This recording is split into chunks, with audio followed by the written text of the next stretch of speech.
Hey there, folks. This is Misadventurer here today to share my thoughts on Season 2 of the 2005 HBO miniseries Rome. Now, if you haven't seen Season 1 or my review of Season 1, I'd recommend watching both of those before watching this video, as this entire video will include Season 1 spoilers from the beginning, even in the spoiler-free section where I avoid spoilers of Season 2 when I discuss who I recommend it to.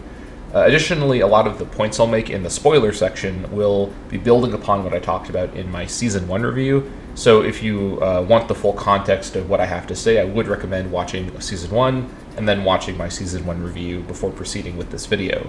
Having said that, on to my spoiler-free review of Season 2, and this is aimed at people that have not seen Season 2 yet and don't want to get particular spoilers, but are curious if they should watch it having seen Season 1. And what I'll say to that is, if you liked Season 1, if you enjoyed the tone of Season 1, if you liked the characters, if you liked the historical authenticity, which was the main thing that I liked, if you were okay with some historical inaccuracy in Season 1 for the purpose of, cohesive storytelling, I think if you're someone who, like me, is on board with all those things, Season 2 delivers a very similar experience.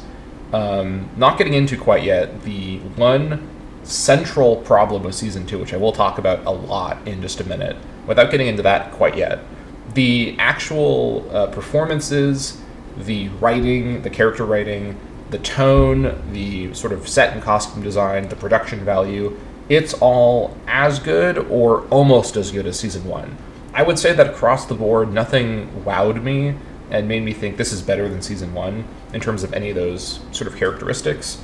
There's a couple performances that I think were more nuanced than Season 1, but across the board, my overall sort of impression is that everything is as good or a little bit worse than Season 1, but that's still a very high level of quality, right? Season 1 set the bar extremely high for this the story and for this production, and so even something that's a little diminished is still quite a powerful thing to watch. So in terms of matching the high production value and the scope of Season 1, that is still here in Season 2, even if the central problem I'll talk about in just a second now sort of screws everything up and sort of hides or obscures the quality of what's actually here in Season 2. So on to, and again, without getting into spoilers quite yet, the central problem with Season 2 and the main issue I have with it. I'm not the first person to identify this as the problem with Season 2 when people have reviewed it. This season has catastrophically bad pacing, and I am aware of the background of why this is. I know that initially Bruno Heller, the creator of the show, and his team wanted to have like 3 or 4 seasons to tell the whole storyline they had planned out, and HBO basically spent all this money on Season 1 and kind of got freaked out because it was so expensive and said, you know what, we can only really fund one more season, so you got to wrap it up in one season. And a shorter season too, because Season 1 was I think 12 episodes and Season 2 is 10 episodes. So essentially, and again I'll talk about the specifics in a minute when I start the spoiler section, but the creative team decided, instead of just continuing the story at a similar pace to Season 1, which was already, to be fair, a little fast-paced, given the real history was over the course of, I think, 5 years or so, from, I think, 49 BC to, well, maybe a bit before that, technically, but essentially, it was from, 49 BC to 44 BC, the dictatorship of Caesar in Season 1. That period of 5 years, plus a bit more before that, but you know what I'm saying, that's the main point. That period was already condensed quite a bit into 12 episodes, and then they decide to take again, without getting into spoiler specifics yet, they take a 13-year period after Caesar's assassination up until the events at the end of Season 2, which I'll talk about more in the spoiler section. That 13-year period, which should have really had 3 full seasons or so to be explored, at the minimum 2, they squeeze it into one shorter season, and as a result, the pacing of this season is such a mess. It's so chaotic, so disorganized. They tried their best to adapt what really should be 3 seasons of material, if not 2 seasons, if not 3, I should really say, into one single season. and the resulting pacing is so incomprehensible. And I'm someone that, loves Roman history. I think it's really interesting, and I was struggling to follow what the hell is going on in season 2. I was thinking, wait, where are we now? Like, what battle was that? Who's this? Like, what? And the fact that I was struggling to follow along is not a good sign for the show. That's main appeal is that it was translating these complicated ancient events to a more accessible modern audience and still educating them about history. And so from those levels, from those grounds, season 2 is a disaster. But ultimately, to sort of close out my season 2 spoiler-free review, I do recommend season 2 to those of you that like season 1, and especially want to see how the characters kind of resolve their plot lines, although I think for the most part, all the resolutions are unsatisfying because of the pacing problems. However, these plot lines and these characters are resolved, and the overall sort of story of this series is closed out with an ending that they sort of managed to scrape together with the very limited time that they had. And even though I think the pacing of season 2 is catastrophically bad, and essentially all of the problems of season 2 flow downhill from the pacing, there are still some really great moments in season 2 and some really great creative choices that I really like, and that make season 2 still worth experiencing if you like season 1 and you want to see how the scope that they set up in season 1, the human drama, ultimately resolves itself. So season 2 does deliver that, even if I think it delivers it in a subpar way. But one can, ask, is it better to have gotten a flawed season 2 than no season 2 at all? I actually think there's an argument that season 2 shouldn't have been made if it was going to be made in this way, because it so poorly communicates the history that it's trying to share, and it's historical fiction. If your history that you're trying to share has to be condensed to this degree, right? Remember, a 13-year period, if not more, technically, because I'm only counting, and I'm not going to get into spoilers quite yet, but I'm only counting from the literal moment the assassination happened up to one of the characters defeating another character, and then there's still multiple years after that in the story. But putting that aside, if you're going to tell a story, a historical, story in this condensed of a way, there's an argument that the storytelling has to be of such high quality that it makes up for the accuracy being this poor, right? Like I said in the first video, season 1 had amazing authenticity and pretty good accuracy with some compromises made for storytelling. This season still has very good authenticity, nearly as good. Terrible storytelling, not because of the writing or the acting, but because of the pacing, and the pacing alone. I mean this both in the sense of episode-to-episode pacing, sort of macro pacing, and within the episode, pacing of scene to scene, like micro pacing.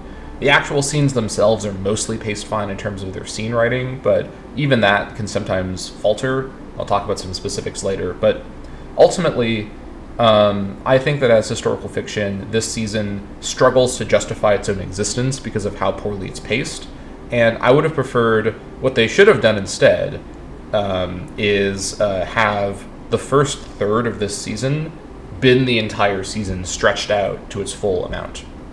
So, having said that, again, my recommendation is if you've already seen season 1 and you like it, go watch season 2. It is worth your time.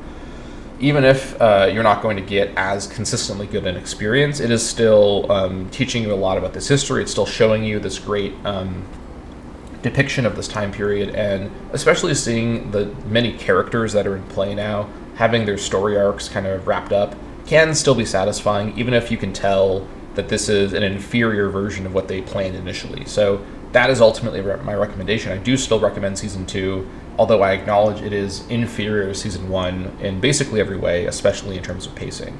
All right, on to the spoiler section. So I'm just going to say it directly here.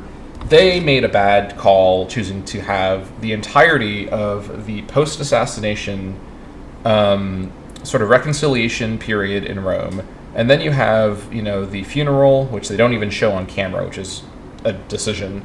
They have the expulsion of the liberators, the conspiracy. Then they have all of the build-up to the war between the Caesarians and the liberators. You have the mostly off-screen, Battle of Philippi happen. which, again, why can't they just shoot one full battle? Just have one full battle in your show, please. But okay, whatever. They have, the defeat of the Liberators. They then have, the tension between Octavian and Antony. They have the Caesarian faction splinter Antony's rulership of Rome, which took quite a long time, and they don't really give the full... I mean, they try their best to sort of show how Antony was a really bad leader in Rome, but they don't go far enough to really establish how screwed up this was for the Romans.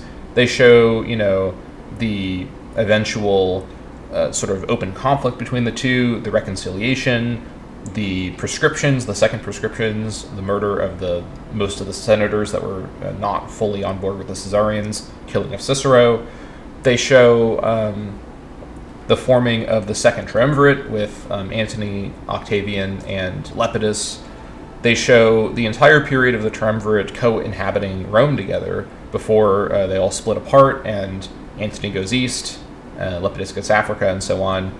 They then zoom ahead, and skip over sort of like, I think a 7 or 8 year period. Just all of a sudden, they completely skip over everything Antony did in the East, all the Parthian stuff. They skip over all of his governorship of the East and the actual substantive existence in the Republic under the triumvirs. They just completely skip over all that. Barely even talk anymore after the prescriptions about the Senate, or talk about the role of the Senate under the triumvirs, which is a whole other interesting history. And they then zoom ahead again. They get to the collapse of the triumvirate, Octavian and Antony's war, which they then again sort of don't show on camera. Completely skip over the Battle of Actium, maybe one of the most important naval battles in the history of the world. They just show some burning boats in the background and Antony rowing away dejected. Come on, you could have had a 15-minute sequence of a naval battle. It's not that expensive, but okay, sure. HBO would redeem themselves with the Battle of the Blackwater in Game of Thrones later on in terms of great naval battles. So putting that aside, they then have, Antony and Cleopatra, who I will talk about more later because I have a lot to say about Season 2 Cleopatra. Antony and Cleopatra, under siege. They sort of don't communicate that it was a year of siege. That just sort of seems like it happened right after. But they could have had a lot of storytelling about the year that that Antony was sort of holed up in Egypt, and then him and Cleopatra both commit suicide. Actually, I should mention they also show Cleopatra's failed attempt to seduce Octavian, which of course didn't work. And then ultimately they then skip ahead even further to Octavian coming back to Rome. He has his triumph, and they sort of pay lip service to the idea, we're establishing the Principate, the first citizen rulership period, which is a great detail. I like that they mention that he didn't take the title emperor, because he didn't in his lifetime. In fact, for 200 years, him and his successors, Tiberius onward, didn't call themselves emperors, because that still carried the implication of monarchy, which the Romans culturally didn't like. So they sort of had this workaround where they said, we're the first man, the first citizen of Rome, on the basis of virtue, kind of a meritocratic imperial system. And so the title that was used was princeps, or first man. And so that title is mentioned a couple times in the last episode, so I liked that. That was really good writing, because the average audience goer would not even know what that means, but myself and other history nerds would, do a little cheer, they remembered the Principate. But this season, squeezing everything that I just told you about into 10 episodes, 10 hours long, less time than the first 3 episodes of my own Rome campaign, is completely unworkable. This is such a bad approach to have had for this show. And I know that it wasn't the plan for everything to get squeezed into one season, and this really should be 2 or 3 seasons worth of material. But I think what they should have done is had Season 2 just conclude, and if it was the end of the series, that would have been fine, conclude with the Battle of Philippi. Had it be the sort of after effect of the assassination, the Caesarian faction, who's beginning to have their own internal struggles, nonetheless goes and takes out the Liberators. That, I think, is fine. That would have been a perfectly fine way to approach Season 2. I think it would have... I think it would have been a compelling enough story on its own, and it would have connected better with season one, where Brutus was a main character, and his transformation in season two could have taken the whole time. As it stands, in a couple of episodes, he goes from the unsure person that he was when the assassination happened. Again, we don't know if this is accurate to the real historical figure, but in the story of the show, this is how season one characterized him. This is the show's version of Brutus. So in season two, he goes from this unsure guy to basically like losing his whole sense of self as he's in exile.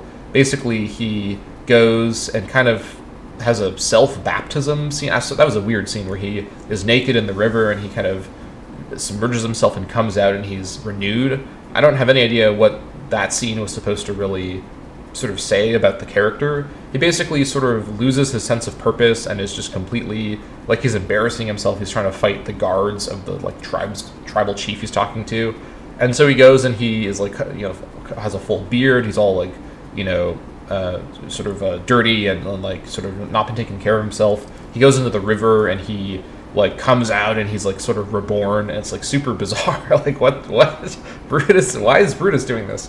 And then after that, he's played as if he's never had any doubt at all. He is like completely reassured of the moral goodness of what he did, not because Cassius convinced him ultimately, but because he had a magical time taking a bath in the river. And it's like, what the hell is this?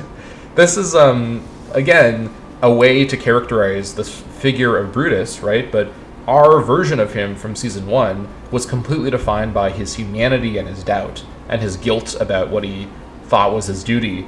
And having him end his story in season two being sort of ultimately reaffirmed and reassured that he was this sort of completely ideologically justified person doesn't really feel continuous with the character we've seen of him, right? It's fine if you want his story to end with him feeling confident he did the right thing, but I just feel as though they didn't really explain this very well, and it's not clear what they were trying to say about his character with his actions in season two. And I do want to say that although there's no evidence that he was killed by soldiers in the Battle of Philippi, I think he committed suicide in real life, or at least that's the report about him. But having him essentially commit suicide by going and being stabbed by a bunch of soldiers in a way that sort of visually parallels the assassination of Caesar was a nice touch. I thought that was a great way sort of to visually end his character.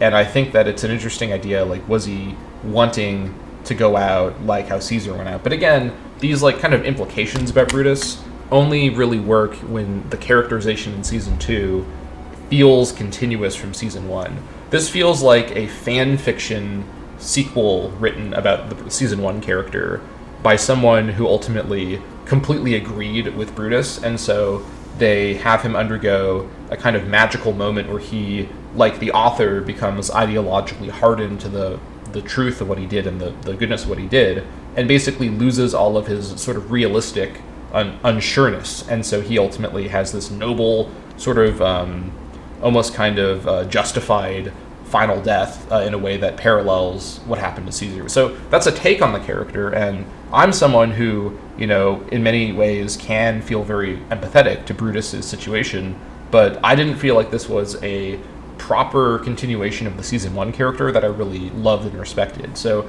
Brutus in season two is, to me, a slight disappointment, but his performance remains great all the way through. It's just really his writing that I feel doesn't really add up for me. So that's my thoughts on Brutus in season two.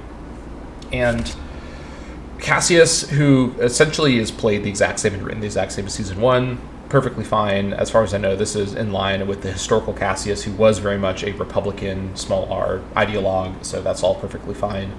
On to some other characters as well. Servilia, who in the last review I accidentally called Cornelia for the whole time for sort of unknown reasons, I think her performance and her sort of representation in season two is fine. I think that some of the nuance from season one feels lost because at this point she's sort of lost her mind and become completely filled with this goal of revenge on the Julii. But ultimately, I think that the way she goes out, where she basically commits the most direct and powerful blood sacrifice she can think of killing herself in front of Adia, is a powerful moment where this character who, in Season 1 and Season 2, faced so much constant abuse and humiliation by Adia, and essentially by that point where she dies, had lost their battle in every way. She effectively, in a way that for a character in the setting would think, because of course in real life, suicide is always shitty and bad, and there's no deeper honor to it or no deeper value to it. You're just going to make everyone miserable and, don't do it, right? But for a character in the setting, right, acting in accordance with their authentic way they view the world, suicide for the Romans was this very noble thing that was very appealing because they believed there was an afterlife that they would go to, that where they'd be rewarded for the noble sacrifice of suicide. So it has a completely different context for, and I guess in some ways people in the modern day can still have, be misled or have lies that they sort of tell themselves about the value of, a heroic self-inflicted death. But at the end of the day, Adia's character is someone who seemed basically unafraid of death, and I think that her character was all about throwing herself more and more into this fight with the Julii and this curse upon Adia, right? And did I say Adia earlier? I meant Servilia. If I said Adia, I apologize. I'm thinking about both characters here, but Servilia's entire death scene, where she basically sacrifices her own body to the gods of the underworld to curse Adia, is so powerful because at this point, the level of violence and evil that Adia has committed upon Servilia is so over the top that essentially this is the only way Servilia can really hurt Adia now, is to make her sort of, it's like psychological warfare, like make her always wonder if Servilia's curse upon her is leading to her sorrow. And in the rest of the season, Adia does not have a good time. So in a way, Servilia kind of wins the war from the grave. So it's pretty interesting. But I thought that Servilia and her, her enslaved woman that sort of is her friend, they both had great performances, good stuff. Really no problems there with their sort of role in the story. Let's see what else. Talking about now the Julii. So Adia in Season 2 is, I think, to be honest, a little less well written than Season 1. I'm going to praise Octavia in just a minute in the reverse way, but I think in Season 2, Adia is sort of, feels a bit like a bit of a caricature of her own performance from Season 1. Not in terms of the performance, because the performance is always great, but in terms of her characterization, I think that Adia feels too driven by lust and romance in a way that didn't quite match up with the sort of the scheming nature that she had in Season 1. In Season 1, she was very much romantically interested in Mark Antony and in, and her manipulation of him clearly had this kernel of romance at the core of it. Like, it wasn't a fake romance, but she was always looking out for her family and for herself.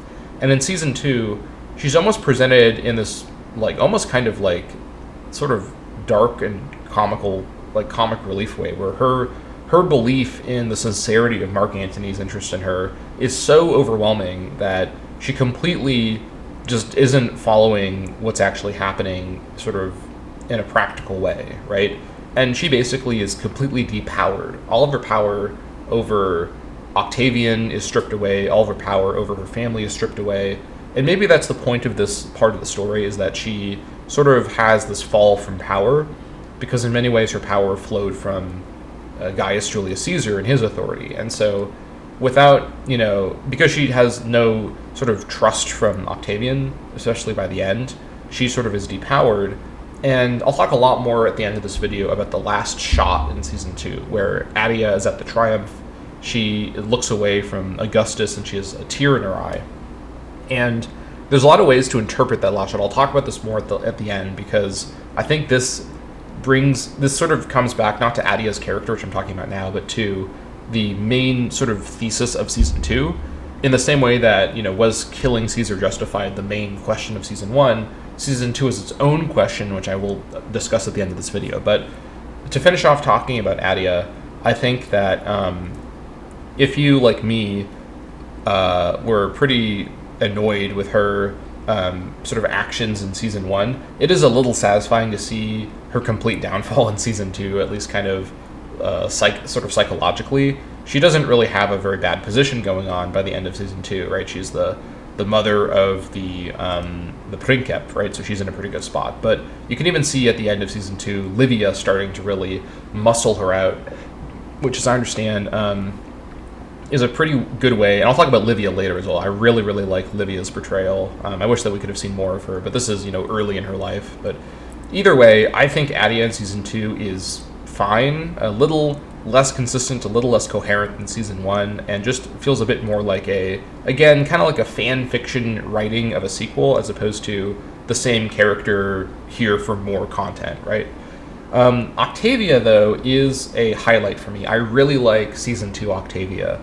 I think what I find really impressive about this is that with the same actor playing her, Octavia really does, over the course of season 2, transform from the timid, naive, gullible teenage girl she was playing in season 1 to a cynical, politically aware, sort of self-actualized young woman in the capacity that she can have in her situation, in a way that I find really satisfying. I think that Octavia's growing kind of alliance, for lack of a better word, her growing kinship with her mother is also really interesting, because her mother was essentially her main abuser in season 1. I think that in many ways Octavia identifies and sort of understands Adia's sort of fall from sort of social control over their family, and Octavia sort of sympathizes with her, and she kind of re-experiences love for her mother, not in the form of, an abused daughter who loves her abuser out of, sort of misshapen affection that is, sort of sinister, but as an adult looking at another adult and feeling sort of bad for them, right? I think that Adia, especially because of her relationship with Agrippa, which it should be noted is a show invention. There's no evidence that this actually happened with real-life Agrippa, and I think real-life Agrippa wouldn't be so goddamn stupid to do that, but I'm going to talk about show Agrippa more later, because I like his character too. But I think her relationship with Agrippa is also really great, because Octavia basically, at this point, because before in season 1, she did care about not sort of breaking the bounds, and she really wanted to do everything kind of in a way that didn't put her in danger. But in season 2, she just, starts getting with this guy in a way that is in direct contradiction of what, she's supposed to be doing. And I think that defiance and that kind of maturity is really nice to see from a character who was basically, like I said in the first review video, like a completely agency-less character. So in many ways, I think, sorry, I just clicked my spacebar. I think in many ways that in season 2, Octavia's agency really comes into maturity, and it's really great to see that. In the limited time we have to see her in this very fast season, we see her really, by the end, feeling like a mature young woman and no longer the scared, helpless teenager in the first season. So I think that Octavia's arc over both seasons is, I think, one of the most coherent and one of the best ones for sure. I'll talk about Livia a bit here. Livia, who's not in this season that much because she's, only really introduced at the very end, is, I think, represented very well. Livia is one of the most interesting historical figures in Roman history and might be one of my favorite Romans. She has such an interesting role to play, both in what will, after the timeline of the show, be Augustus's reign as the Princeps, but also in the succession to that, when you've got Tiberius and onward, the Julio Claudians, and all these different Princeps sort of in succession. Livia and her influence on Roman womanhood and her influence on also the direct politics of her family are so interesting and so complicated, and I think the kind of political genius and the kind of flexibility of young Livia is so on display with her performance in season 2. I think that she really does sort of, in the few moments we see her, show herself to be what the future adult Livia will be, which is very much a kind of mental equal to Augustus. Someone who isn't just his meek, submissive wife, as expected for the time period, but basically his partner in crime. And I really like, by the way, I'll talk about Augustus and Octavian a lot more later on, because he is definitely the main character of the season. But I like how she clearly, and it's shown in a few scenes in sort of indirect ways, and one scene in a very direct way, but she definitely has a lot of power over Augustus as his kind of partner. And I think that that's such a great nuance to show, even for a character that doesn't really play a big role in this story. If you know the history, you know how important Livia will be for the beginning of the Roman imperial period. So I like Livia's portrayal a lot, and in the limited time they had to work with her, I thought her performance was great. I thought her writing was good. I thought that all the nuances with her kind of interactions with Octavian were great. Let's see, moving on. I also really like Cicero in season 2. I'm actually really surprised at how much better Cicero was written. I think that season 2 Cicero is essentially how Cicero should have been for season 1. This is much more in line with how I kind of envision Cicero as a historical figure, much more dignified and calculating for sure, arguably cowardly, but definitely calculating, pragmatic, Machiavellian, and very much someone who is in sort of ideological preserver of stability and the Republican form in all things, right? I think that Cicero, being someone who constantly sort of tried to back the winning team, is completely accurate to the real person. And in season 1, where this was presented as him being a sniveling coward and the butt of the joke, in season 2, he's shown as much more kind of reserved and poised and dignified, and doing what he was doing for what he saw as the good of his people, which was, I think, a more accurate and fair depiction of Cicero. I think that his death, at the hands of Titus Pullo during the prescriptions was a great scene where there's so much dignity in how Cicero, in his last moments, has to calm down his enslaved servant and, spends his, last moments there, clearly thinking about his life and about all these things he did, as he has no choice now but to die, right?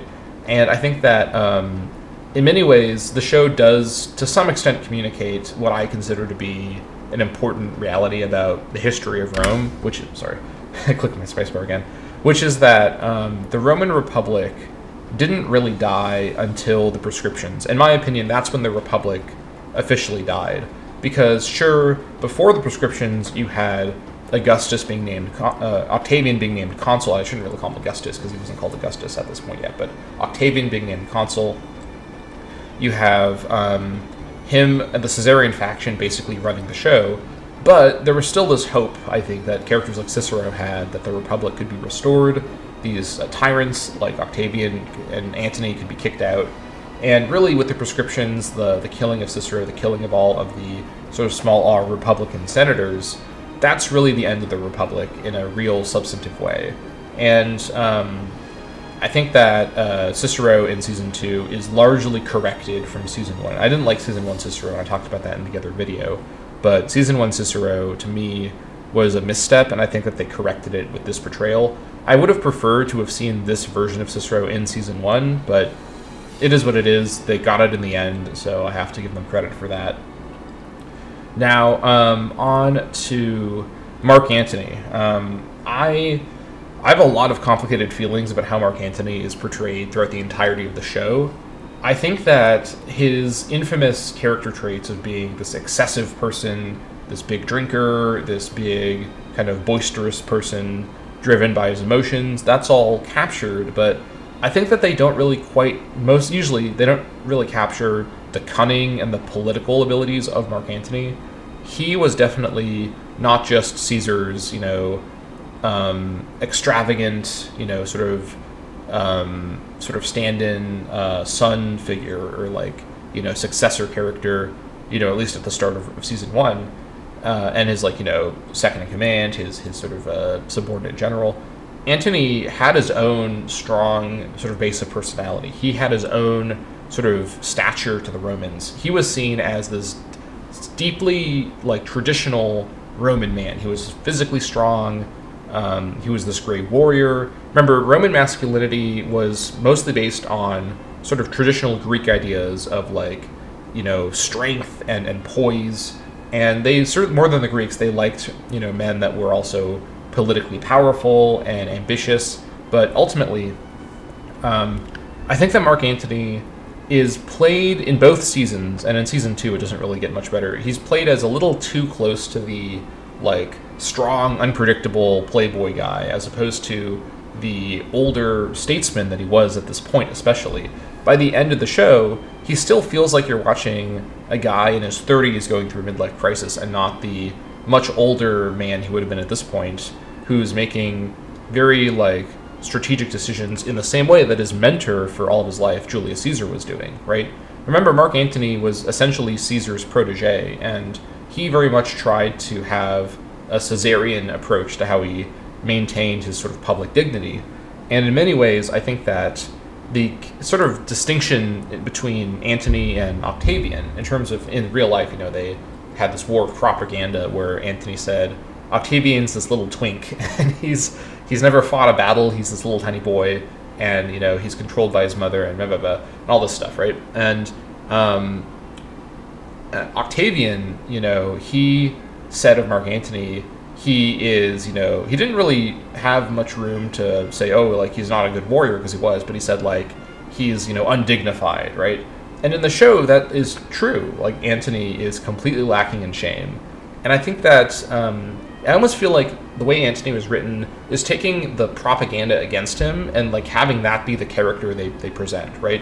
Antony feels like this completely undignified playboy, which was a part of his real personality, but wasn't the entirety of it. And the poise and the kind of dignity of this very powerful and influential politician feels kind of reduced down to he was this crazy, unpredictable playboy, and that's how he was different than Octavian.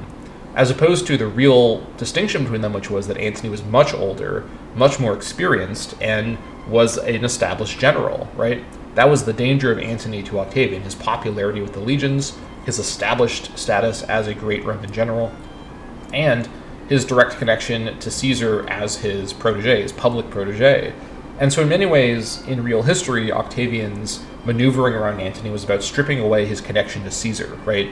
This whole thing with the will, where they, produced what was alleged to be this will, saying that, Antony basically forsook his Roman identity, was what they really had to resort to in order for the people to stop liking Antony over Octavian. Remember, Octavian in the show and in real history was this kind of reclusive, intellectual little guy who sort of didn't have any public persona with anyone, right? He was this unknown figure from what was in real history not a patrician family, from like a minor part of the Julii family. And, Caesar made him a patrician before Caesar died, but ultimately Antony, it's like comparing, the president of the United States with, a state house representative. Like it's like a completely different level of public notoriety, right? And in terms of Antony being the president, right? Like everyone knew who Antony was, and here comes Octavian, this random kid no one's ever heard of, who Caesar unexpectedly names as his sole heir in his will. And Octavian basically had to build his public persona from the ground up. And the whole time he was doing that, Antony was trying to undermine him, spreading these propaganda and rumors about, Octavian being Caesar's, and this is the important detail about this, about being Caesar's homosexual partner. Now, the Romans didn't care about the idea of Octavian, being Caesar's homosexual partner. To them, that wasn't really a big deal, but it was specifically the idea that Octavian was the submissive partner, right? He was the bottom. Because to the Romans, men could maintain their masculinity while being the sexual top with another man. That wasn't seen as a problem, the piercer, if you will. The whole topic of Roman sexuality is beyond the scope of this video, but the sort of charge against Octavian was that he was Caesar's bottom, which if you think about the dynamics of him being like a teenager and Caesar being the most powerful man in their society, of course he would have been the bottom, out of your mind. But that was basically the accusation, is that this had happened, and we don't know, by the way, if Octavian ever did this stuff with his great uncle. Maybe, but probably not. Who knows? The point being that the accusations were all about stripping away Octavian's masculinity. And so in many ways, the way Octavian, I'll talk more about him later again, I'm excited to get to him because I have a lot to say about Octavian. The way that Octavian's entire persona as, initially this triumvir and then eventually as the princeps, was built around trying to rehabilitate his masculinity. after years of Antony slurring him and saying, this guy, literally saying to the people of Rome, this guy takes it up the ass, and that's why you shouldn't follow him, right? And saying, he's this little kid, he's never won any battles, he doesn't even have any muscles on him. He lets Agrippa win all of his battles for him, which, by the way, is sort of true. Agrippa did win all of his battles for him. But, after all of this slander, Octavian had to spend all this time and really had to go really hard on rehabilitating his public image as a masculine Roman. And he did this not by being a traditional, super, strong man Roman or being someone with the gravitas of his great uncle, but focusing on legalism and focusing on the idea of Roman masculinity as a legal concept. We're going to talk more about that in a minute, because I think Octavian, and then later under his title Augustus, and his role in the sort of reconstruction of Roman manhood in the Roman state under the laws is really, really interesting, and the show does talk about that. But anyways, in terms of Mark Antony, I think that Mark Antony's character is ultimately one of the great missteps of this entire show. I understand, especially with season 2, they had limited time to show the depth of Mark Antony, and there's occasional glimpses of the political finesse and the ability and the acumen underneath this playboy exterior. And there's a reading of this character you can think of where his presentation is about someone who's hiding his pain about the death of his father figure, Julius Caesar, and who is hiding his vulnerability underneath his kind of, toxic outward appearance. And I think that's one way to interpret the character. But the real Mark Antony was much more dignified and much more calculating, and wasn't driven by lust. Throughout the entirety of both seasons, he's manipulated essentially to his own detriment by first Attia of the Julii, and then in season 2 by Cleopatra, who just completely effectively manipulates him the entire time, going so far as to get him to kill himself through manipulation.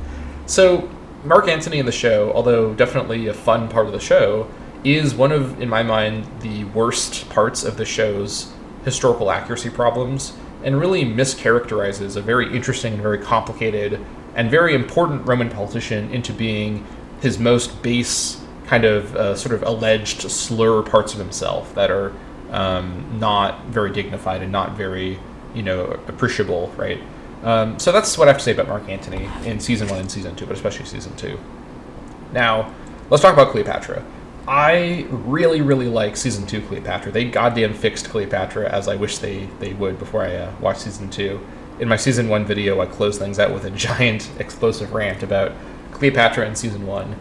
Now, something I don't like in season 2 is how the polo tent scene with him being brought in by Cleopatra in season 1 for no reason, for the purpose of impregnating her, is actually a major and sort of recurring plot point in season 2.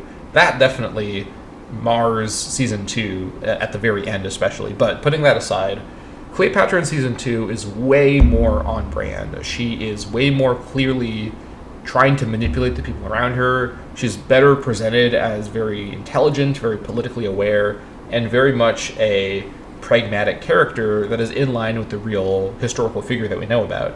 Now, she doesn't have a lot of time in season 2 either. Season 1, she only had 1 episode. She's in season 2 more, but that season 2 is so crowded with stuff happening that they barely have enough scenes with her to really characterize her enough. But from what we do see, season 2 Cleopatra, like season 2 Cicero, is much more coherently presented.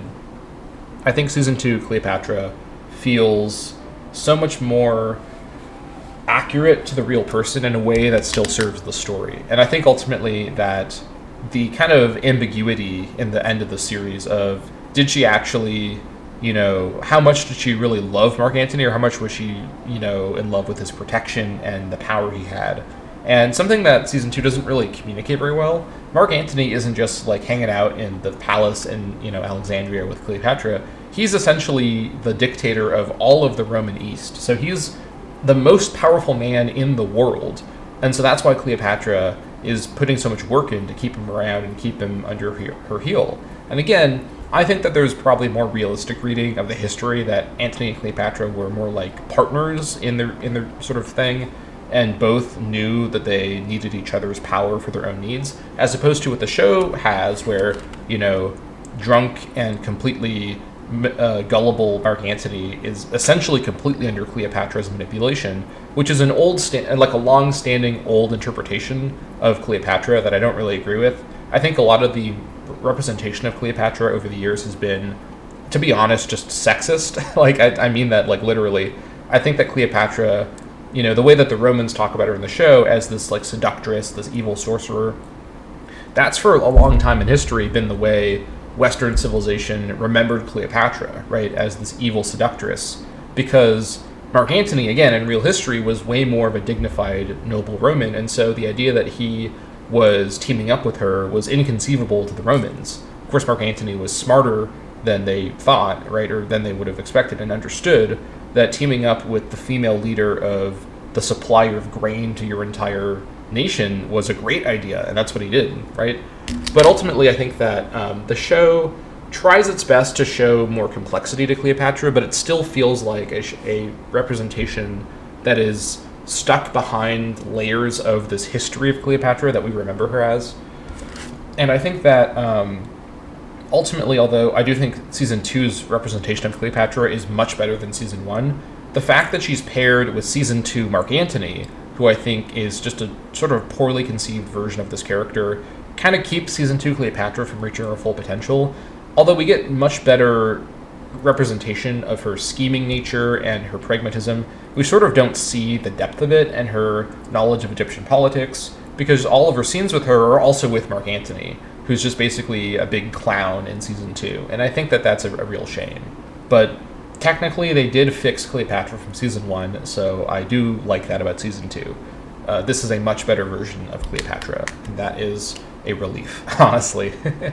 And I do also like the mention of her two children with Mark Antony, and that they ended up being adopted by the Julii, which did actually happen. This was a big part of Octavia's political abilities in real history, where she adopted these two kids as this sign, as the showing of Roman kind of open-heartedness, and this really struck a chord and helped her brother out politically quite a bit in the aftermath of the Civil War. But I also I have a lot to say as well about Caesarion. Now, my understanding is that Caesarion was around 17 when he died in real life, and the show, based on the aging of Caesarion, there's basically sort of a 9 or 10 year period between the end of Season 1 and the end of Season 2. Maybe a bit more. I guess I sort of can't tell how old Caesarion's supposed to be, but more time passed in real life. The show, even with all the time skips that it has in Season 2, doesn't really capture just how much time passed. There's, the entire Parthian campaign that Antony does that the show doesn't even talk about. I didn't even mention that in the Antony part, but Antony, all of his military exploits in Parthia and everything with that is just completely glossed over. It makes it look like he's been sitting around drinking in the palace in Alexandria. Okay, you know what? I'm going back to talk about Antony, because I got to talk about this too. He wasn't just sitting around partying in Alexandria for 10 years. He was off doing shit. He was, the dictator he was the triumvir of the eastern portion of the Republic. And so he was fighting the Parthians. He was getting involved in all these different situations. And I think that the show really does him dirty by just not even mentioning that. They managed to mention that Pompey Magnus fought the Parthians, which also happened, but Antony did that too, and they just don't even talk about that. So, to me, that's also another big misstep with their representation of Antony, that they really just dumb him down to his most crude interpretation that was provided by the propaganda against him by the Caesarians. So, putting that aside, in terms of Caesarion, the person, the kid, I think that this character is pretty frustrating because of his relationship ultimately with Pullo and Pullo's past experience with Cleopatra. I think that this feels like them trying to justify the Cleopatra tent scene by having this sort of interesting twist of, oh, what if Caesarion didn't die and he actually went off into hiding with Pullo, and it's one way to interpret it, but I just think that this character, it's just frustrating how the worst thing in Season 1 ends up being this critical part of the ending of the show. That definitely feels frustrating, right? So Not so much a fan of that. Now, on to Pullo and Varenus. I think Pullo in Season 2, although again, he's more or less a completely fictional character. Like I said in the first video, Pullo and Varenus were named centurions in Caesar's histories, but their role in the story is entirely fictional in the show. And in Season 2, I actually think that even though I'm just basing it off of the storytelling, there's no history to compare to here, I think Pullo's story in Season 2 is kind of bad, honestly. Like, again, the performance is great, the writing is consistent, right? He behaves the same way the whole time. But Pullo's entire character arc in Season 1 was about finding a kind of gentleness and a kind of humanity within himself as someone who started off as completely alienated from normal society as this longtime soldier, right? He didn't have any idea how to connect with women as equals or as friends, only as like sex objects. He was driven by violence constantly. In many ways, actually, I think Season 1 was about the characters of Pullo and Varenus kind of switching places in their moral, like, sort of status, where Pullo starts off in Season 1 as this brutal, kind of unsociable person, and Varenus is this poised, sort of more civilized person. And then by the end, due to circumstance, Pullo has become sort of humanized by his relationship with Irene, while Lucius Varenus kind of loses his mind over this whole thing with Niobe and ends up becoming, sort of desocialized, right, in a way. Obviously, there's more going on with their stories than just that, but that's kind of like one way to interpret it. Season 2 has Pullo not have an arc. Like, he kind of just is the same way the whole time. If anything, he kind of doesn't change at all. And I sort of don't know what to make of this. Maybe they wanted to make a point that some people just don't undergo a change over the course of time, but Season 2 takes place over at least 10 years, and it really should be taking place over like a 15-year period. And first of all, most of the adult characters don't physically appear to age at all, which is pretty hard to believe. Someone like Pullo should be middle-aged by the end of Season 2, and he doesn't really seem to be. They could have done a little bit of old age makeup and had some references to him getting older and whatnot. They age all the child characters just fine, and that's how you can really tell the passage of time in the show. But characters like Pullo don't visibly seem to become older and slower or more contemplative, as one usually does as they get older. I think that Pullo just sort of stays the same way, but not even the same way he was at the end of Season 1. I feel like Pullo, kind of in the entirety of Season 2, is basically at kind of a median neutral point that he was at in Season 1, where he is sort of more emotionally complicated, but mostly just still driven by a sense of duty and honor to his direct superior, typically Varenus, and doesn't really have any deeper reflection. I thought that his, I was interested to see, I don't remember the name of the character because she's a pretty minor character, but the woman who is the slave at the college who seduces Pullo, right? And then when she's dying later on, after that battle, she admits to him, hey, I killed Irene, I poisoned her, by giving her this miscarriage. And I was wondering, okay, Pullo's had all this time where he's been, recovering from being a soldier, he's been in the civilian world. Is this the moment where he's going to have this character growth and he won't kill this woman who he's been in love with and been with now for years? Nope, he just chokes her to death as she's dying anyways. And it's like, okay, so Pullo's character, who was a highlight for me of Season 1 because of how authentic he was, he doesn't have any growth, he doesn't change at all, and I don't think that was, purposely meant to be subversive. I don't think, there's no commentary in the story about Pullo not ultimately being able to change his ways from the same brutal, kind of emotionally closed-off way that he was in Season 1. And it's almost as if the show is saying, without Irene's influence, he ultimately reverts back to this kind of baser version of himself, which is certainly something that can happen in real life, and that's one way for the character to go. But I can't tell if the show was trying to say that, or if this was just not consistent writing, because there's no commentary by the show, or any characters within it, on Pullo ultimately being the same person he was back in Season 1, before he met Irene. So I sort of don't know what to make of it, and I think that ultimately, I just sort of don't like Pullo's characterization in Season 2. I think that his arc sort of finished in Season 1, and here's a hot take. I don't think Pullo should have been in Season 2 at all. I think him and Irene should have just gone off and just left the story. That would have been great.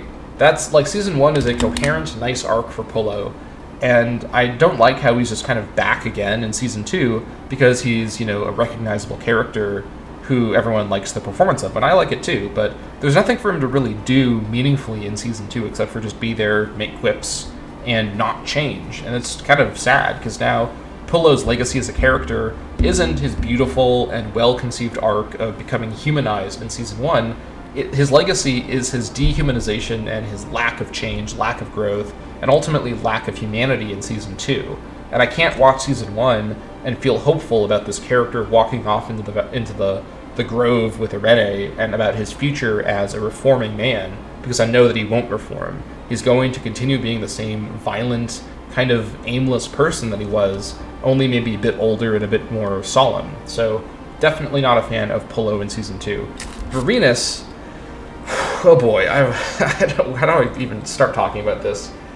I think I'm sort of not sure what to make of the Varenus storyline. I think that Varenus there's something interesting going on with Varenus and his quest for redemption, because ultimately he fails in his quest for redemption. He doesn't ultimately manage to recover the love of his family, understandably, because he literally cursed them to hell and, basically abandoned them, and then they were, sold into slavery right after that.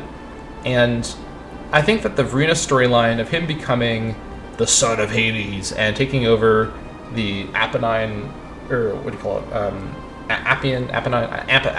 the Apennine College, is honestly kind of cringy. Like, I can't take it seriously. This guy who, again, in season 1 had this great and cohesive arc of becoming a more human person, sort of abandoning his soldierly kind of emptiness and just rediscovering humanity with Niobe, and the tragedy of his own failings leading to that advancement being reversed. In season 2, he basically goes through the same arc again, but he doesn't succeed, and it's not about becoming more sort of human, it's about recovering something as sort of surface level as the love of his children, right? And I think that Varenus, again, sort of didn't need to have this story told. Again, I understand why they wanted to have the same actors and whatnot, and the fans like these characters, but his storyline as a classical tragedy is over with season 1. There's nothing more for him to do. If anything, a great subversive way to end his story would have been to have him just die abruptly in season 2 before he can ever go on some big quest to recover his children or whatnot. And I think that would have been more authentic to the setting, and would have been a better way to kind of close out his character, because his character is a tragic character. It's a sad story, right? It's a story about someone who is unable to overcome his own evil nature, right, in some ways. And having the end of season 2 be with him in his deathbed, by the way, him dying off camera and just Pullo alluding to it as a choice, but having him be in his deathbed with his children, sure, it's nice, right? I was tearing up at that, because, it's a beautiful scene, but this scene shouldn't exist, right? This should be like a dream sequence he has as he's dying in a pit somewhere, because his story is a tragedy, right? And he doesn't earn a redemption for himself through his actions in season 2, right? If in season 2, what he did, here's a better story idea. In season 2, Varenus, after cursing his children to Hades and losing his mind, he realizes maybe he has dreams about Niobe he could bring back, the actress who played her, that would have been great because she's awesome. He has dreams about Niobe and realizes he has to abandon his life of violence, that violence has destroyed his life. He becomes a priest, right? Sort of like, what's her name? The sister of Niobe does in season 2. He becomes a non-violent priest, and he rediscovers his purpose in life as a priest or something like that. And then he regains, eventually, his relationship with his family, not by brute forcing it, by basically bringing them to his weird, gang hideout to come live with him. Like, what the fuck? But through him maturing and overcoming his violent ways, right, his character flaw. It feels like in season 2, again, it feels like fan fiction. This is like, oh, Varenus was so awesome. He's such a cool, violent guy. What if his story in season 2 is he's a gang leader? Like, what? Like, that's such a bizarre way to take this character. And the entire Son of Hades persona is so goddamn cringy. Like, I just can't take it seriously, right? And I would have preferred, an aging well, again, given the timeline here, an older, more contemplative Vorenus who ultimately recovers his relationship with his family, not by essentially kidnapping them back from slavery, which I'm sure they would have preferred that over being enslaved, so that's no big problem there, but basically keeping them sort of under house arrest with him and coercing them through the threat of abandoning his protection to love him. If you're a parent, loving your child is supposed to be unconditional, and Vorenus puts a lot of conditions on his continued support of his children, at least they think that he does.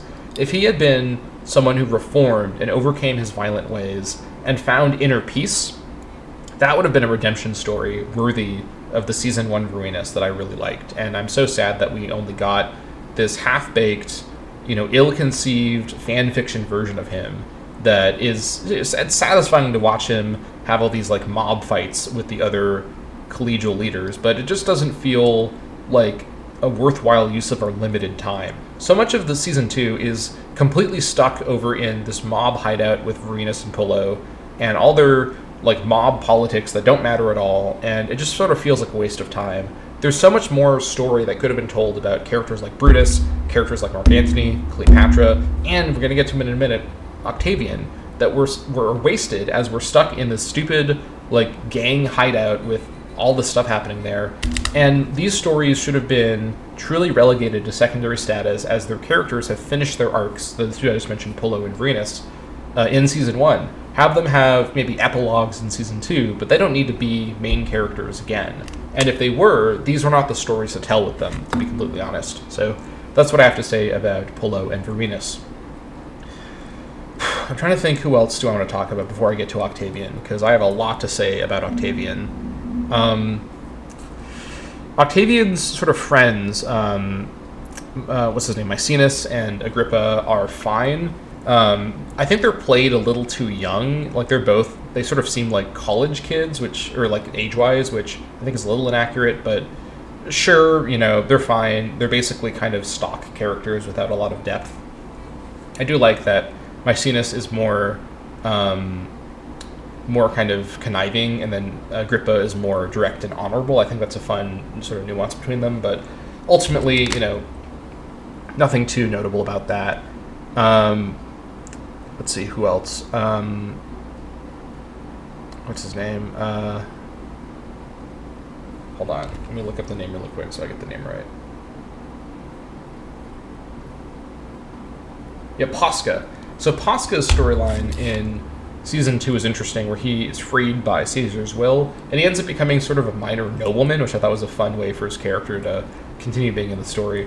Ultimately, I think his relationship with Caesar in the first season was one of the highlights because it was such an interesting and sort of genuine friendship there. While his sort of continued involvement in season 2 feels kind of tacked on. I like the actor a lot, so I don't mind that he's there, but I sort of just don't see what he adds to the story beyond just some more comic relief and just a familiar face, right? So that's sort of all I have to say about him there. Yeah, okay, let's talk about Octavian. I have a lot of complicated feelings about Octavian in season 2. For one thing, and this is probably I'm not the first person to ever mention this, but I don't really like the recast. I think that it would have been much more impactful for the whole scope of the show to see the same young-looking actor, because Augustus allegedly had a young look to him even when he was older. To have the same young-looking actor play Augustus all the way to his ending triumph, right? You could do a lot of things to make someone look older. You could have a little bit of old age makeup. You could have him have a shorter haircut because he has these sort of boyish curls as his hairstyle. You could do a lot of things with how he acts to sort of portray he's in his 20s and 30s now. And that would have really highlighted the youthfulness of Octavian as the consul, which was a big part of what was so tyrannical about him forcing the Senate, because the consulship was meant to be for, older established statesmen, right? So I think that the recast, although once midway through the season, once they recast to the older Octavian, the new actor looks very eerily like real-life Augustus. This is a very good casting on appearances, and he plays the prior actor's portrayal of Octavian really well. I never doubted that this was the same performance. I just could never quite buy this was the same character, though. The initial Octavian is so well established in my mind from the first season as this is Octavian this is future Augustus Caesar, this is what he looks like, this is how he is. And the new actor felt like someone playing that other actor. Like, it didn't feel like someone playing the same character. There's a sort of disconnectedness with aged up Octavian that doesn't quite feel earned yet. Now, I have a lot to say about this portrayal because I actually do really like the choice they made on how to frame Octavian's personality. He's basically like a detached kind of psychopath. Like, he's sort of like a inhuman person. Like, he sort of looks like a lizard person in a way. Like, he's like a Mark Zuckerberg type performance, right?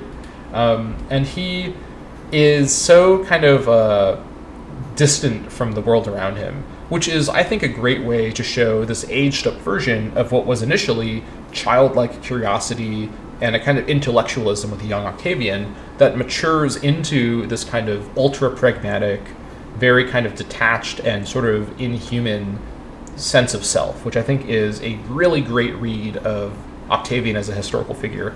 I think there's a great argument that Octavian, and later as he was known Augustus, may have been a kind of cerebral, detached, and ultimately deeply inhuman person. He was unfathomably cruel and arguably pretty evil as well. Just the prescriptions on their own are one of the most evil things any Roman dictator sort of ever did to their own people, right? It was basically, a money-making scheme to purge all of those that don't support you and steal their property. So that was already pretty hard to top as an evil action. But, in many ways, the show does a good job at communicating Octavian's political philosophy, which is sort of forming during the timeline of the show, where he sees how Caesar was open-handed and generous and focused on appeasement. He was the opposite. He was going to be Sulla-like. He was going to be pragmatic. He was going to be ruthless, not let any of his enemies ever survive or have the chance to offer him friendship just to betray him later. He was going to kill everyone in his way and openly, sort of present his authority and his authoritarian nature as what Rome needed to survive, right? And I think that in many ways, although Caesar's approach is much more, by the modern standard, more kind of appropriate and more commendable, Octavian correctly assessed that if you want to rule an ancient, civilization like Rome, you kind of have to be an inhuman monster. You have to go to these lengths, right? In many ways, I think, and not to toot my own horn, but I actually kind of identify with Octavian's approach in the way that I play Imperator Rome. I have, I think, kind of a pragmatic approach to how I do things where I just don't have any room for humanity in what I'm doing, right? Of course, that's why I don't think ancient societies are worth trying to aspire to be like, and I don't recommend anyone rule anyone in the way that I play these games. But I think that Octavian accurately could tell that what he needed to have with Sulla's pragmatic bloodthirst alongside Caesar's established popularity. And that's what he could achieve, having been in a position to maintain the popularity as Caesar's lawful son now. And in terms of how it was written, I think this is one of the most interesting and successful parts of Season 2. Season 2 spends a lot of time with Octavian, which it should, given that it's really a story about him now. And they do a good job successfully communicating, this is how Octavian is, this is how his political philosophy works, and this is how he's developed as a character. And while I don't like the recast, I would have preferred to see the same young actor aging up into his sort of final form by the end of the season. I do like the performance a lot. It feels authentic and it feels continuous from Season 1 in many ways. And you can really tell how, again, that cerebral, youthful intelligence evolves into a ruthless cunning and a sort of purely political mind, right? And I think that something else I really like as well is the hints at Octavian's real humanity, which is buried deep down there somewhere. In those moments we see with him having sex with his wife, Livia, and you see how, even though he sort of told her earlier, I'm going to beat you up, I'm going to have this rough sex with you, so just be ready for that. When they actually have sex, he basically, lets her slap him around and kind of do some BDSM stuff with him, which is a really interesting view into his character on a couple of levels. Because first of all, I'm not here to kink shame. If you like getting slapped around in bed, that's your prerogative, right? And with his, consenting wife, consenting by their standards at least, he was in every right to be doing that stuff with her. But I think what's interesting is that for the Roman mind, masculinity in a sexual way was all about domination. And so, again, like I was saying earlier, the slur against Octavian was that he was Caesar's bottom. That was the bad part. It wasn't that he had sex with Caesar at all, which obviously, being related to him and being his great nephew, even by modern standards, that's not cool, right? But to the Romans, on top of that not being as big of a deal for them, the homosexuality also wasn't a problem for them, right? They didn't care about that so much. It was the fact that Octavian was the submissive partner. That was the slur part about this. And so it's interesting that Octavian, in privacy with his wife, essentially is her sub, is a really interesting insight into his character. And while it may seem like I'm just grasping at straws saying that there's deep meaning in Octavian being Livia's sub, I mean this genuinely. This is an important thing for him as a Roman man to really deconstruct. Because, again, his entire character is about someone who is not a traditional Roman manly man. He is not muscular. He is not a great general. He has the love of his soldiers because of his name of Caesar and his association with Caesar, who was a manly man. But he's this little twink, right? And he sort of is this newcomer to politics. He wasn't, in real history from a patrician family. He's not the super known person. And he just kind of emerges out of nowhere as Caesar's declared heir and kind of just walks in with this extremely popular manly man Roman Mark Antony, completely furious that he was expecting to be the heir instead. And so Octavian, in order to compensate for his physical frailty, his lack of these traditional masculine virtues that would be assumed about someone with his stature, he focuses on this idea of sort of legalistic masculinity. And throughout the show, we start to see him really forming this sort of perceived identity as, I am this enlightened, almost philosopher king. Like, that's why I have authority. Not because I'm strong, not because I'm masculine, but because I am the smartest and the most enlightened person here. And this is the philosophical underpinnings of the idea of the Principate, right? The Principate's whole notion was not, these are people who are descended from the gods, which is the way monarchies normally work, but it's rather, the Principe is the most Roman person ever. It's the best man, the first man, right? Not the most manly man necessarily, but the best man in a kind of virtuous way. And so the entire structure of the Principate relied on this argument that I am the Princeps, I am the first man because I am the best Roman. But for the Romans that thought the best Roman was someone like Mark Antony, a physically strong, established general, a astute statesman, Octavian had to flip the script and say, no, Mark Antony is a drunkard, he is a big slut, basically, and it's actually these virtues that are not normally the most important thing that are the most important thing for Roman men. Roman men must be measured under my philosophy by being virtuous, by being civic, right?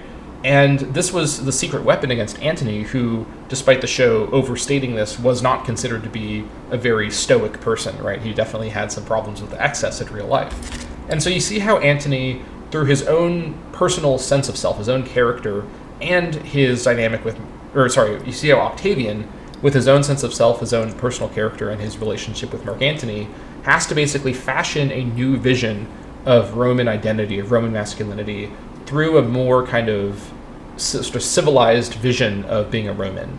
And this is really quite a lot coming from the guy that ordered the killing of hundreds, if not thousands, of senators, of patricians, right? Those considered the most virtuous in Roman society, whose father figure, Julius Caesar, was an open tyrant, right? The thing that the Romans considered the most morally wrong. So Octavian, to his credit, although I think that there's an argument that Augustus Caesar was essentially an evil person in real history, he was a very, very, very smart leader. He knew what the hell he was doing. He made a really good call about how to position himself as a political leader and how to distance himself from his main rival, Mark Antony. And in many ways, I think that the show does capture this cunning really well. It shows how this kind of, quiet, contemplative boy develops into this political mastermind through his own abuses, his own experiences, and through his own weaknesses, right? He takes these things that are weak about him and makes them his strengths. And I think that that's something about Augustus that is really commendable and is really impressive.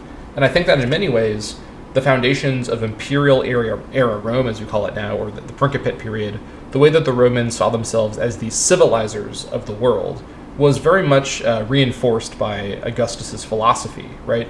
The amount of Romanization that happened in their territories under Augustus's sort of direct rulership and through his sort of philosophy really has its roots, I think, in this very interpersonal relationship between Octavian and Antony. I think the show does allude to this in a great way, and it really captures something about the historical figure of Augustus, which was that he didn't just come in and use the traditional Roman philosophies to position himself as the best Roman. His identity as the princeps really flows from his personal sense of self and his situation that he was in. And this really shaped the way the Romans viewed the Principate going forward, right? It was not hereditary, not really hereditary, it was sort of hereditary. Basically, it was about, the initial idea was the Princeps would adopt a child who may or may not be their own and have them be the next, expected Princeps, right? This was the whole idea. And this way of having essentially power consolidated in what would become eventually the Julio-Claudian dynasty at first through these adoptions was actually a pretty solid idea. And in my opinion, the most moral form of monarchy you can conceive of is this kind of adoptive monarchy, where a talented and proven, statesman or stateswoman is adopted as your next heir that you'll have, and not just someone who happens to be your biological child. And so I think in many ways, although I think that Augustus was one of the great, evil people in history based on his actions, he also did a lot of things that helped stabilize the Roman Republic and really helped it transition surprisingly smoothly into the imperial period, right? Because he put a lot of focus on maintaining its identity as a republic. He maintained the Senate, although it didn't really have any real power. He maintained the consulships. He just said, I'm the princeps, so I get this special power in society. But ultimately, he still put a lot of work into maintaining the appearance that Rome was ruled over by the patricians and the Senate. And so there's something about that I think is admirable and is different from Julius Caesar, who basically openly didn't care about the Senate at all and only wanted to be, the imperator, the dictator, for life, and didn't really want the Senate to bother him. And so I think that in some ways Augustus does sort of overcome that failing of his predecessor by modern standards. So, having said all that, I do like Octavian's representation in Season 2. But there is something interesting in the very last shot. I said this earlier in the video that I talk about this. The very last shot of the season is at the Triumph, after the defeat of Antony and Cleopatra, and you see Attia sitting in the box with Augustus and with, Octavian, all them, and she looks away and there's tears in her eyes. And there's a lot of ways to interpret this shot, where is it because she just saw the corpses or the effigies of Mark Antony and Cleopatra, so she's having a tear in her eye thinking about her background and her history with Mark Antony? Or what I personally interpret it as is this her having a moment of realization that she created this new situation that they're all in together? Whether you want to call it creating a monster, creating a terrible new situation for the Roman people, or just creating a terrible situation for herself. All these things arguably could be true, right? But she played such a critical role in forming the personhood of Octavian, right? That's something I do like a lot about this interpretation of these events from the show overall, is it places Attia in this very central place in the identity formation of Octavian. Her kind of Freudian relationship with him, her overprotectiveness of him, and ultimately, I think her choosing Mark Antony over him when the two were fighting in the villa, and ultimately siding with Mark Antony, led to Octavian's kind of ego death in a way, and his kind of the collapse of his humanity that he did have, and ultimately becoming this cold, distant kind of alien force that she can no longer control or even see any love from or see any real humanity within. I think that in many ways, if you look at the story of the entire series as the story of this one flawed mother failing to, oversee the transformation of her son into a normal human being through her mistreatment of him, through her weird actions towards him, and whatnot, you can sort of understand the kind of overwhelmed feeling that Adia might feel at the very end of the show, looking upon the the end of Mark Antony and the clear beginning of an age where Octavian and Livia basically rule without any scruples, right? There's no longer any safety sort of measures to hold them back, right? And I think that is a really powerful kind of final note to end things on, because this last scene, overall is very triumphant, right? It's literally a triumph. But it's this very kind of hollow, almost kind of sinister triumph, where I think there's definitely, sort of like with the triumph of Caesar in the first season, there's definitely a kind of undertone of cynicism and danger and sort of tragedy, that this is where things are now. And having the newsreader be saying in the background, this is the rebirth of the Republic, when we all know that that's not where it's going and that the Republic is essentially over. Adia, who's never cared about the Republic sort of politically in any way that we've seen, she is sort of having this realization of, oh no, like, I played this critical role in this transformation of our society, and, what's going to happen next? I don't know, and I have no control over it anymore. And more, in a more direct way than that even, I lost my son, right? The little boy that I cared over so much is lost to me. He's transformed into this hard, kind of cruel, sort of inhuman person that I have no more connection with as a mother.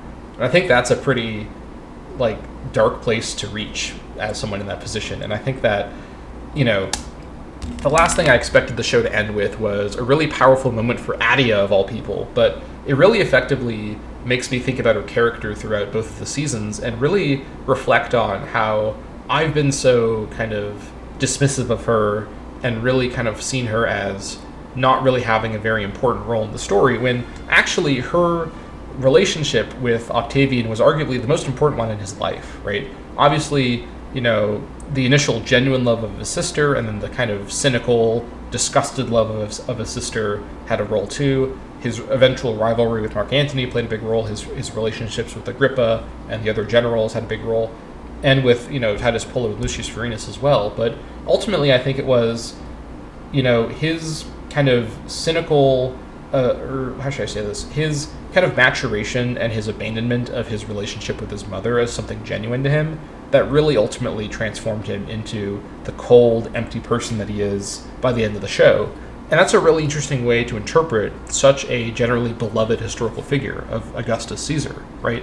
And I think that in the same way that the show in season 1 effectively humanizes Brutus and makes Brutus a much more relatable and complicated character, the show sort of in reverse dehumanizes Augustus, who is normally seen as this very positive, successful figure, and shows this kind of cold, cynical, and kind of uncomfortable vision of him that isn't very nice to think about or look at, because we know how he's gotten to this point. We've seen him over all these years grow from this little guy into this monster in a way.